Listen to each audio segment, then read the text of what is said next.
A knight is sworn to valor. A knight is sworn to valor. His heart knows only virtue. His heart knows only virtue. His blade defends the helpless. His blade defends the helpless. His might upholds the weak. His might upholds the weak. His word speaks only truth. His word speaks only truth. His wrath undoes the wicked. His wrath undoes the wicked.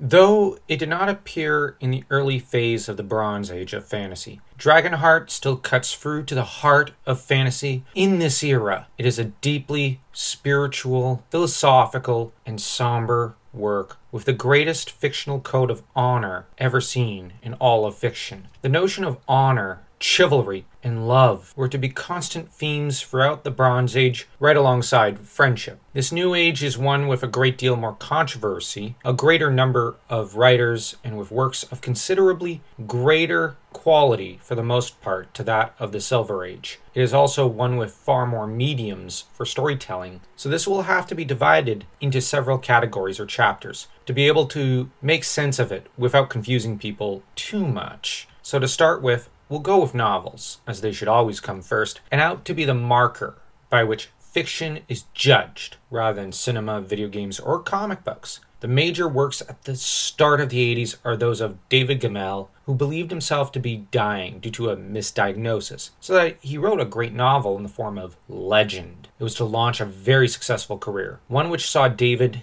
married to the ideals of the Bronze Age of fantasy, so that he was honestly the standard by which it should mostly be judged, especially in terms of the ethics and philosophical notions proposed in the stories of this era. The other great work at the outset of the 80s came out in 1982 and was Dragons of Autumn Twilight. This first of many Dragonlance novels was written by Margaret Weis and Tracy Hickman, a superb team of writers who were to launch a very successful career, one which saw them guide the genre throughout the 80s and 90s, with Dragonlance doing for fantasy what Star Wars did for sci-fi as it came to be the dominant franchise of the genre. Dragonlance, under their pens, was a success, to say the very least. But this was not a series that was reserved only for the duo, but was opened up to others, such as Richard Knack and countless other writers, who came to form and organically co-create the various ages of Krynn, with there being about 100 works published about this remarkable world. In terms of book franchises, there really is nothing quite like Dragonlance, though the Hyborian Age and Middle-earth have infinitely better written books by more famous writers. If you want something slightly more modern that works,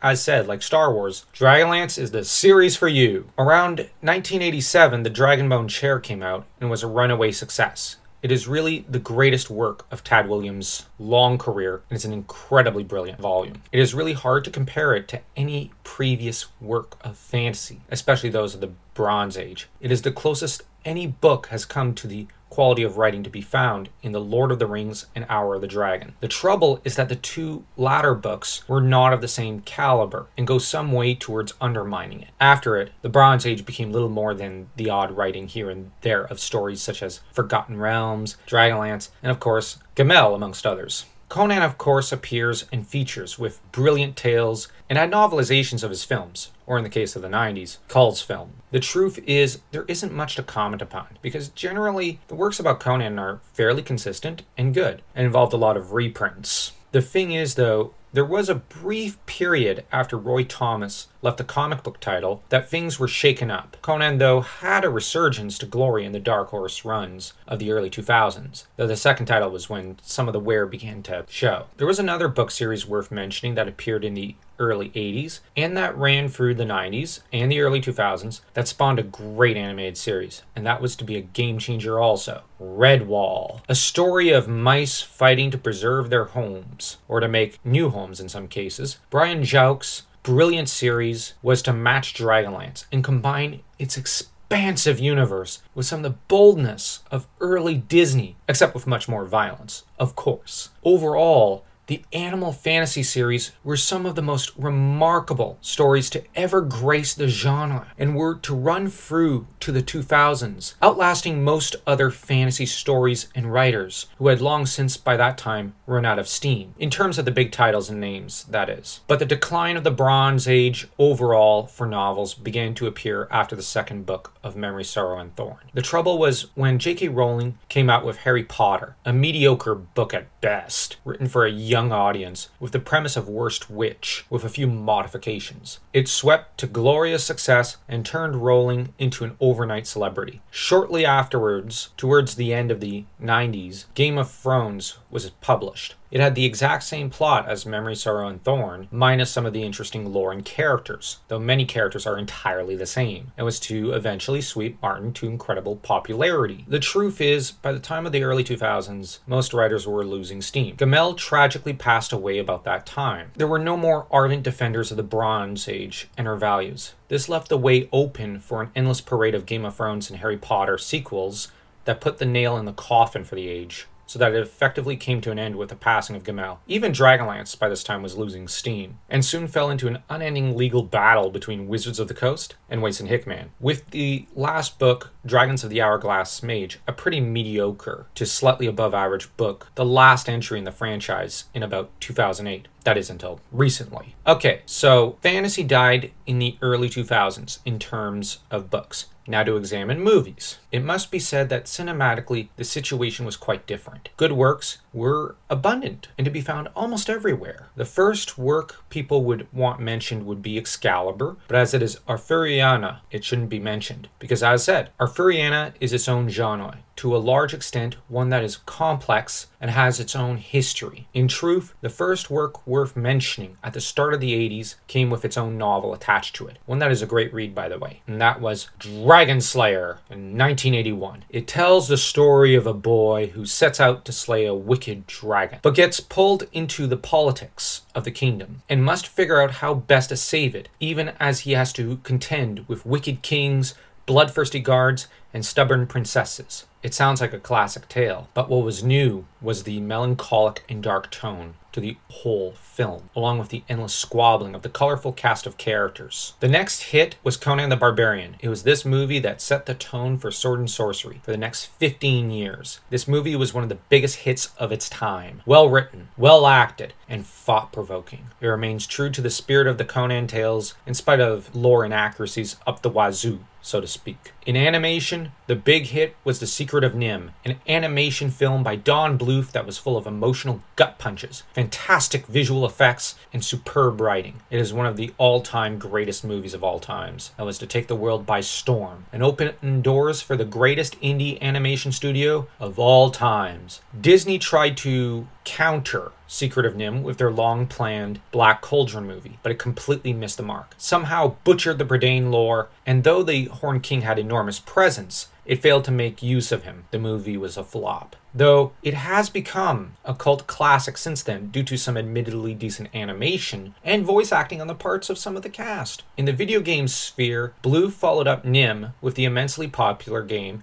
Dragon Slayer, which spawned one sequel and an attempt to make a film. But ultimately this was not successful, sadly. But Dragon Slayer was a hugely popular game and is a classic save the princess tale with a great deal of humor and the usual heart that Don always pours into everything he does. While Don Bluth was to release such hits as All Dogs Go to Heaven and a myriad of other great classics, ones that many treasure to this day, Disney's leaders were watching and learning. In 1989, they released The Little Mermaid, and this began what is popularly known as the Disney Renaissance. Classics such as Beauty and the Beast, Lion King, Aladdin, Pocahontas, Mulan, Tarzan, and many others were produced in this era, with the era arguably stretching well into the early 2000s and ending with Brother Bear and Treasure Planet, though the latter is sci-fi rather than fantasy. In all, for animation, this was a new golden age, one that merits all the praise and cheers it gets. Not to be outdone, Don Bluth, once his studio was bought by Fox, was to create Anastasia, a Russian fantasy story that could go toe-to-toe with any of Disney's superb movies. He was to take a stab at sci-fi under pressure from Fox, which proved a mistake as it wasn't a commercial success. After this, Bluth's studio was shut down, even as DreamWorks put out several great projects, but were ultimately beaten by Disney. Honorable mention for this era should also go to Thumbelina,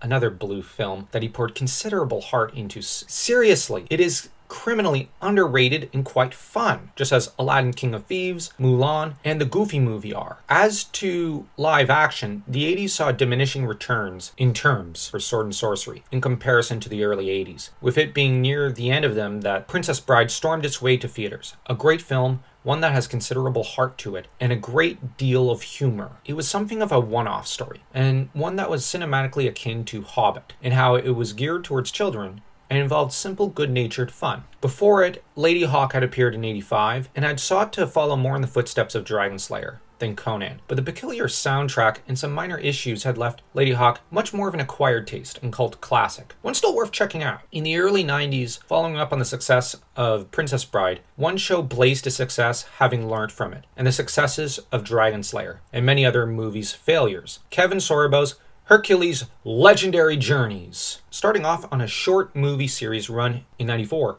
this series was to spawn countless failed imitators and one successful spin-off series in the form of Xena. Hercules was a great hero for a new generation. Mildly inaccurate to some of the myths, and somewhat inaccurate, one may say, towards others, it did, however, transmit to the audience a hero everyone could cheer for. Dashing, kind, brave, and paternal, in such a way that not every family was blessed with. Hercules became a figure of stability for a great many children, and was to be a series that had some of the darkness of Dragon Slayer, the sword and sorcery elements in some episodes of Conan, and the deep philosophical edge of the '82 classic. It was a series about a deeply flawed man with super strength, a neglectful father, and a wicked stepmother out to get him. It and Xena dominated televised fantasy for the whole of the '90s. Another TV series that dominated, though, was a rather more comedic series in the shape of Melissa Joan Hart's incredible Sabrina the Teenage Witch, a fantastic series about balancing everyday life with magical powers. Thus, fantasy had made the successful transition not only to a new generation of animated films, but also to televised series. In terms of miniseries, there were such epics as Merlin, though that's Arthuriana,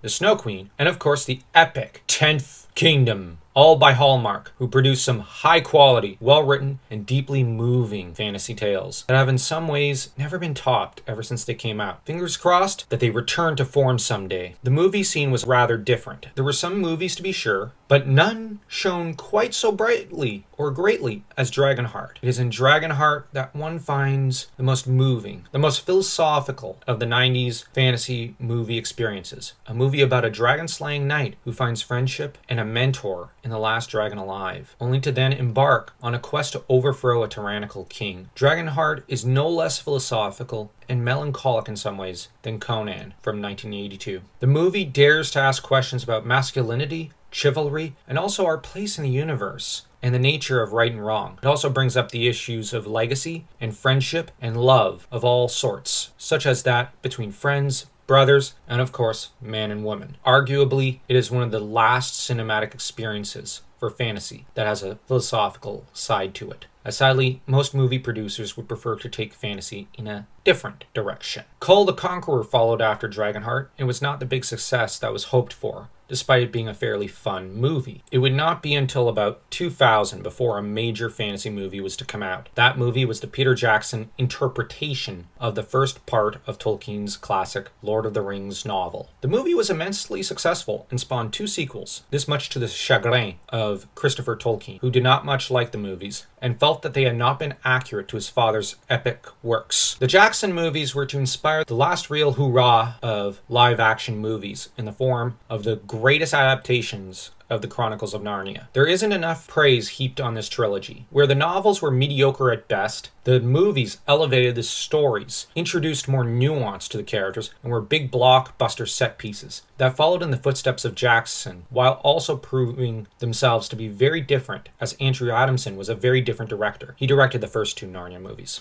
There was another movie series that was produced in the age of Jackson and Narnia, though. In the late 90s, Harry Potter came out and was a worldwide phenomena. Supported by every big publishing chain, it could not fail. Harry Potter mania was everywhere in the Anglosphere, and even in other places. And this meant a movie was inevitable. One was made, was a success, and so for several years there was an unending wave of Harry Potter movies, starring Daniel Radcliffe. While Lord of the Rings, Harry Potter, and Narnia dominated the live-action sphere, the animation one was undergoing a lot of changes. 2D was forsaken, needlessly, after the runaway success of Shrek. A hilarious story, one with a great deal of heart, Shrek was a spoof of Disney classics. Certainly, 2D animation did not at once die, but it was Shrek that spelt the beginning of the end, and was to take the hype for 3D started by Toy Story and bring it up to a whole new level. Shrek 2 followed and was a perfect sequel. Fun, hilarious, and with even more heart, if that's possible, than the original. It was a fairy tale that has no real flaws in terms of the art or the writing, with the only serious criticism one could level at it being that it spawned sequels of its own and facilitated the death of 2D animation. 2D animation was to perish after The Princess and the Frog, the last-ditch effort to salvage the 2D animators department over at Disney, and was followed by the hilarious Tangled. While Tangled was a great story, it was, however, the last classic styled in terms of writing Disney princess stories.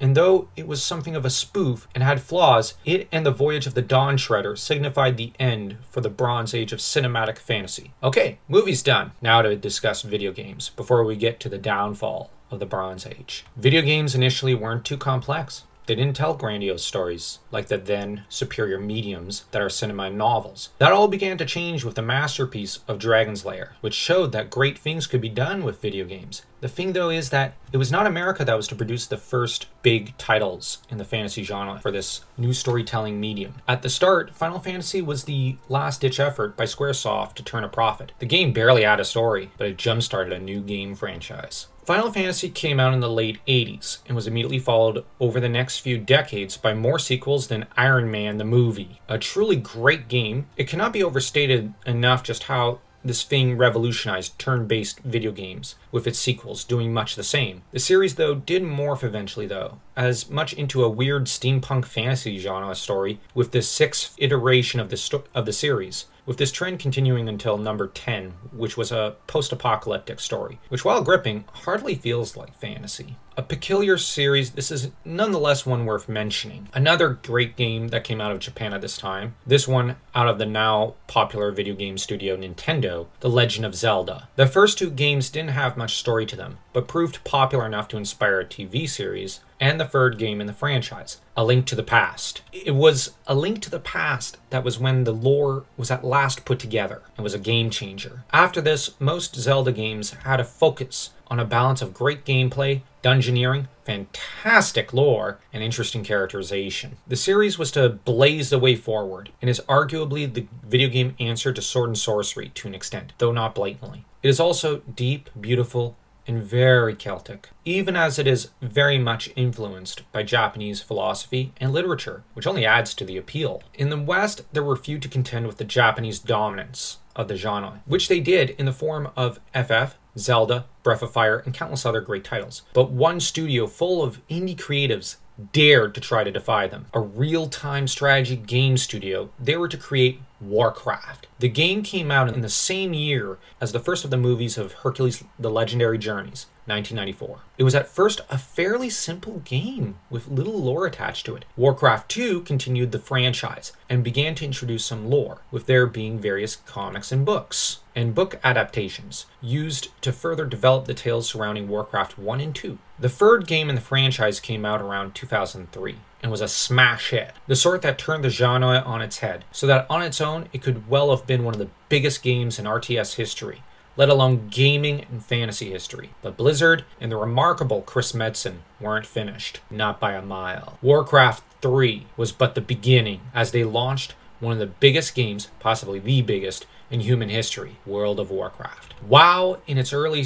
iteration, was magnificent. It is hard to describe to someone who came in after the era of the Wrath of the Lich King. Early on, something more than a community, more than simply a game. It was an experience all to itself. The game was not only fun, but everyone, or almost everyone in it, felt part of a fellowship. in some places of the game, it still feels that way. And much of that is thanks to the people who stayed on and those YouTubers and serious devotees to it, such as Asmongold, who were there at the beginning or near to it and have devoted themselves to keeping the memory of those early days alive in spite of Blizzard's best efforts to destroy itself. On the Japanese end of things, while Kingdom Hearts kept Disney alive, at least in spirit, and fantasy alive for a time, with the advent of Kingdom Hearts 2 that closed every possible storyline in a neat little bow and ended the series perfectly. The series should have ended in 2008. The problem was, it kept plowing ahead. Obviously for financial reasons, rather than any legitimate thematic ones. But in 2008, fantasy gaming took a nosedive after Kingdom Hearts 2 ended the story. Most fantasy games that followed did not have the massive impact that Kingdom Hearts, Warcraft, or many other 90s and early 2000s stories did. There were great games that followed, but in fantasy none matched these ones, save for the odd release from Zelda, which may as well have ended its main line of games with Skyward Sword, and its side titles with Hyrule Warriors. Both excellent stories and gaming experiences, though the latter was slightly controversial. It is now that our story must turn away from the Bronze Age, an era that began in 1981 thereabouts, and that had plowed on ahead until 2010 or thereabouts. It was about this time that seeds planted in earlier decades bore poisonous fruit. Subversion began to kick in. While Nintendo had, for example, created Fire Emblem to honor traditional stories, the series turned to nonsensical, subversive stories, and trying to defy the earlier trends. You see, this is an example of what happened everywhere, and shows that everyone began wanting to subvert and deconstruct, both terms for destroy or upend. The main stories that served to destroy fantasy were Harry Potter and Game of Thrones, or A Song of Ice and Fire as it's also called. Both stories boasted vast sprawling universes, were immensely popular, and were proud to upend earlier trends, to take pot shots at expectations, thinking that it is the end, not so much the journey, that makes a fantasy story. While the pros could be good in both stories, in the case of Harry Potter, for example, Rowling used the first 4 books as setup, only to then devote the last books to subverting the earlier ones, killing off characters needlessly, turning villains into tragic figures, and otherwise trying to make villains deeper, which is always the cry of the bad writers of the subversive variety, that by making heroes behave more atrociously and villains seem pitiable and self-pitying, that they are adding depth. The goal is to ensure that you can't tell them apart, and that you see in shades of gray, as they will often say, rather than black and white, when they themselves see things only in shades of black and white. It is just that they've flipped black to white and white to black, so to speak. What is evil is good, and what is good is evil. It is this postmodernist nonsense that the genre has always stood against, as the genre has always been one devoted to pre-modern, traditional values, if one pays attention to the greats. The trouble is that Rowling and Martin have totally destroyed these ideas. One need only watch any episode of Game of Thrones or read any of the books to see this. The first book in this case is to set up, and then the later ones are to deconstruct. This in spite of his borrowing, as they say, the plot of Memory, Sorrow, and Thorn, with his world admittedly well created, just as that of Ostenard was. The difficulty lies in that from the death of Ned Stark, rather than launching into a tale of heroism and sacrifice, Martin seeks to undermine the notions of heroism, of valor, of honor, and goodness. He throws himself into one of perversion, cruelty, and savagery without any good. He despises good. Martin, it must be said, is a postmodernist, just as Rowling is. No amount of differing or splitting hairs will change that. This may not be a popular or well-liked statement, but it must be said. The victory and triumph of Rowling and Martin, and their dictating the tone, themes, or lack thereof, and the subversive ideas to the rest of fantasy, was to destroy it, so that we who love fantasy live in the post-fantasy era, so to speak, or in a dark age of fantasy. Though some channels and places have begun to see some call for an Iron Age of fantasy, call for a new age, one with far more in common with the Bronze and Golden Ages, to which, it must be said, by we, the brothers Kryn, fantasy writers do not despair. The genre was indeed destroyed for a time. Iron Ages might be lesser than Bronze and Golden ones, or even Silver ones. But remember, the name ascribed to the Iron Age civilizations long after their empires have faded, the Classical Age. With enough effort, the Iron may transform into the heroic or the classical, so that this is the age of those who truly love the genre, not those who hate it, as Martin and Rowling do. Let the big corporations destroy Lord of the Rings with rings of power.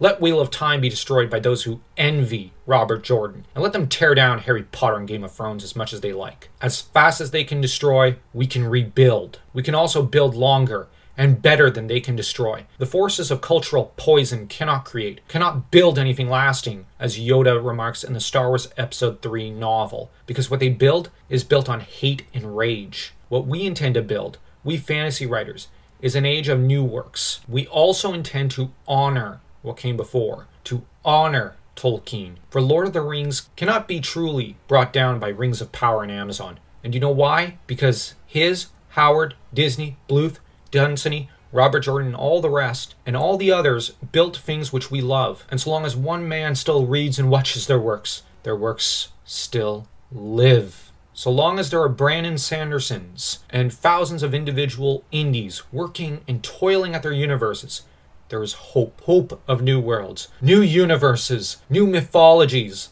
left undiscovered that will eventually see the light of day. So keep hope. Keep to the old code of chivalry. And tonight, as you read, hold your favorite writers in your heart. If you enjoyed this video, don't forget to smash that like and subscribe button, as though you were Huma, the messianic knight of Dragonlance, putting an end to the subversive, destructive Queen of Evil, Takhisis.